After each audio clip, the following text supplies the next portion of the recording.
Welcome back to Celebrity Radio. It's Alex Belfield talking to some of the world's biggest stars and some of my favourite people. And we've got one for you today. Dean Friedman is a man who you've been listening to on the radio for decades, and he's back on tour. You can get all the tour dates at deanfriedman.com.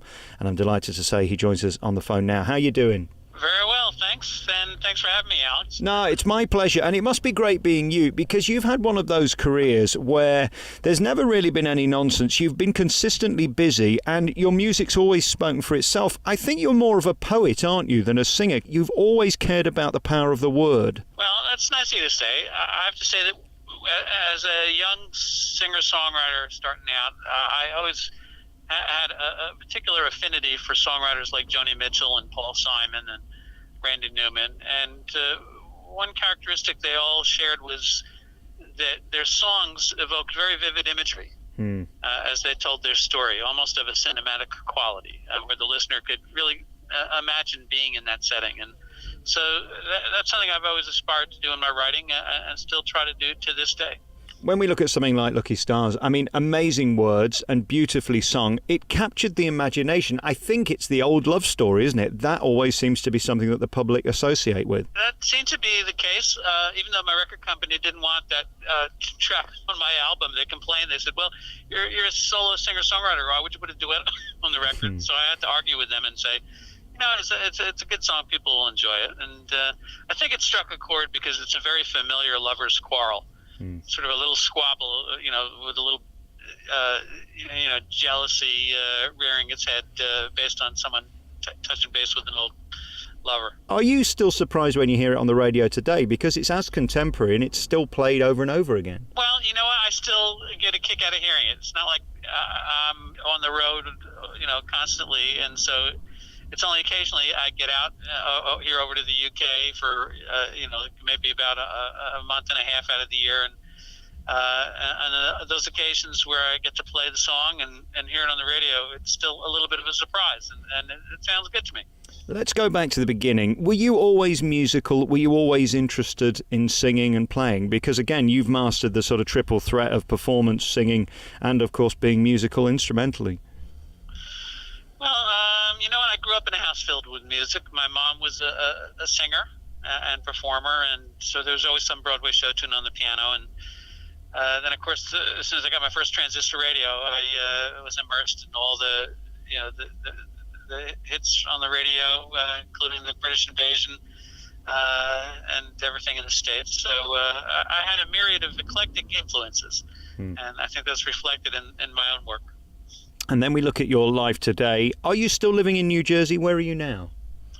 No, I live on the other side of that Hudson.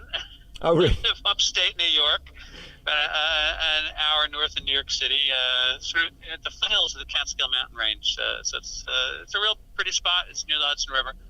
Give me a bit of insight into how New York's doing. I remember going there after 9/11 and recording a program for the BBC, and they described it as the new normal. Post-Trump, have you found a new normal? Well, it's heartening to see that there's a very vigorous resistance to the Trump era, and New York State, along with California, have pretty well defined themselves as resisting all of the anti-immigration and misogynistic policies of the Trump administration, and so it's reassuring that I live in that part of the world, although it is still a serious concern that somehow Middle America elected a giant baby to be president of the United States, and hopefully that won't last too long. I remember being there in January. I was in Florida during the election and the results and the fallout the day after. The disbelief of the public was remarkable. It seemed to me that either side of America didn't vote for Trump. It was the rest of it that did, that got him in. Am I right in thinking that? Well, that's certainly the case, but there were other things going on that led to that unexpected result. I think that there are still things the country is going to be learning about what happened during that election. And it also is revealing of a part of the national character and consciousness It's understandable that sectors of the economy experienced pain and voted to revolt against the status quo, but essentially they decided to throw a human time bomb into the electoral process, and everyone will suffer the consequences and is already suffering those consequences. So it's a traumatic event that's occurred, but the resilience of the American system, I am hopeful and confident is going to be able to survive even Trumpism. I listen to Howard Stern most days, and I was listening to Alec Baldwin interviewed last week, and as you may know, on Saturday Night Live he's been doing those wonderful impressions and sort of Mickey takes, if you like, of Trump. He said the best we can hope for is impeachment. The worst is that we'll have to sit out his full term. What do you think is going to happen? Do you think he will make it through the next 4 or 5 years? Well, that's the big question. It would be nice if the responsible adults in our government finally did what was necessary and recognized the wrong that's occurred, the assault on our electoral system by a foreign government and collusion with the party that wound up being elected. It's my belief that when you see a crime, if the responsible parties aren't doing their job, that it's warranted for a citizen to effect a citizen's arrest. So if the Republican-run Congress doesn't see fit to prosecute Trump for his crimes, then it'll be up to the American public to execute a citizen's arrest and get him out of office. So one way or the other, we'll get past it. You're implying that he didn't get in legally and that he was not voted in. There were shenanigans afoot that led to him becoming president. Is that what you're insinuating? I think that there was, while the vote itself might have been legitimate, that the impact of foreign governments and collusion with the Trump team with that foreign government amounts to treason. And so the president of the United States committed treason to become president. Even if the vote itself was legal, he needs to go to jail. And do you have any sympathy with those who say that millions of people did vote for Trump? Millions of women, in fact, voted for Trump too. He has every right to be there because he was voted in. Well, as I say, I'm not arguing that the vote was illegal. I'm arguing that the winner of that vote committed treason and should be in jail. And then any immunity the President of the United States has for typical crimes does not include high crimes and misdemeanors. Right. And for that, he should pay the price. I wonder, as we sit here discussing this, as interesting as it is, whether you lose fans or whether you lose potential sales. You've never worried about that, Dean. You've always been true to yourself, haven't you, in what you believe and what you feel. Has there ever been PRs or managers say to you, just don't talk about that because it's too controversial? Well, sure, the topic comes up, but, at the end of the day, you stay true to yourself, and it's not like my audience is so vast that I'm going to suffer horrible consequences. They're with me or not. Yeah. And I think they are comfortable with my expressing myself and how I feel. I think that a good portion of the people that did vote for him are gradually coming to realize that they may have made a terrible mistake. We're going through interesting times, which is a curse in some languages.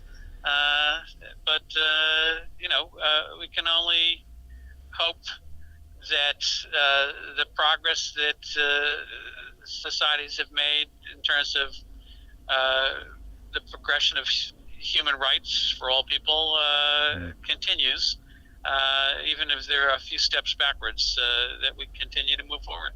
Let's talk about you today. You're back in England and on tour. DeanFriedman.com is the place you can find all the tour dates. And what's it like for you now walking in front of an audience? I mean, you've been doing this an incredibly long time. You're incredibly good at it, and they seem to still want to see you. I suppose in one way that's the dream of any artist, isn't it? To still be contemporary some 20, 30 years after you released your biggest hits.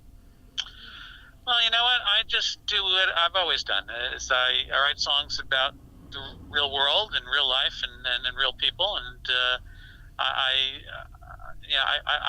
confess that my first audience is myself. Is that I try to write songs that I find appealing and that interest me as a songwriter. And the hope is that other people will relate to those songs and enjoy them as much. And so far, that's been the case. And you've got incredibly dedicated fans. I mean, they truly love you, and they've stuck with you a long time. Is there a recipe for that? Because it seems to me today stars don't care whether their fans come and go. You've always given your fans time, haven't you? Well, you know what? I have been operating as an independent musician for many decades now, and effectively what that means is that even though I'm independent, the truth of the matter is that the folks that I work for are my listening audience. And so, I've always felt that it's curious because when I started out, it was customary for the artists to be aloof from their fan base. And that never made any sense to me. I have a lot of respect for my fans and the folks that support my efforts. And over the last decade or more, all my musical projects, my albums, and my tours have been supported directly through crowdfunding by my listening audience. And again, for that, I'm eternally grateful because I couldn't do what I do otherwise. Is it as easy to write a hit song today as it was back in the 70s for you? How is your sort of writing muscle? Well, you know what? I never wrote hit songs. Every time a record company released one of my tracks, everybody up and down said, well, that's just a novelty record. That's not a hit. But as soon as it got airplay, my records went up the charts. So the issue for me is that, I always have hits on my records. It's whether or not radio stations will playlist my records. Now, I'm delighted that stations still play records that I wrote in 1977 and 1978, but I've written hundreds of great songs that are as good, if not better, than those albums that I'm equally proud of. The only difference is that they have not been playlisted. And so I rely on my fan base to help spread the word, and they do a good job of that because my audiences continue to grow. And, by virtue of the internet, I'm able to connect directly with that listening audience. So, the concept of a hit, even today, has become a sort of nebulous, vague notion. And also, it's also less important, isn't it? I mean, radio's not what it was. It doesn't have the reach. The charts don't have the power they used to have. I guess the internet is your friend in a way because you can put something on YouTube and reach an equal-sized audience in as quick a time. It's a very different industry, and it's also worth noting that I make more money selling 1,000 CDs directly to my fan base than I did selling 1 million records in the original traditional mechanism of the mainstream music business. Wow. Their contracts were so onerous, and they're not really different today, that I just do better working independently. If you get a record played on Spotify, that's great for Spotify, but I get paid 0.001 1,000th of a cent every time that happens. It is a crime, but it's still up to musicians to find a way to survive and defend themselves. And that's the one virtue of the internet, is that it makes it possible for me to connect directly with my fan base and my listening audience, and anyone, including your listeners, that cares to visit my website, which is, as you kindly mentioned earlier, deanfriedman.com. Just drop me an email, and I'll put you on the newsletter, and you'll get updates about new recordings. And next time I'm touring in your neck of the woods, all the tour dates coming up are the full itinerary is on the website, and you can order tickets through there, as well as the new album, 12 songs. And the ultimate power is performing live. You'll always make the most money, have the most reaction, and connect the most with your audience live, and that's what you continue to do. Congratulations on that. Well, I'm grateful, like I say, even though it's a little bit of a commute to schlep over here across the pond. It's worth it to be able to share my music on stage with what's always an enthusiastic listening audience. Dean, you're a star and a gentleman, and we thank you so much for your time and your honesty. Good luck with everything. DeanFriedman.com is the website where you can get all the tour dates. New album coming later this year. We'll talk to you again about that. And good luck with this run of the tour, which continues right now. Thank you, Dean. Thanks, Alex. Have a good one.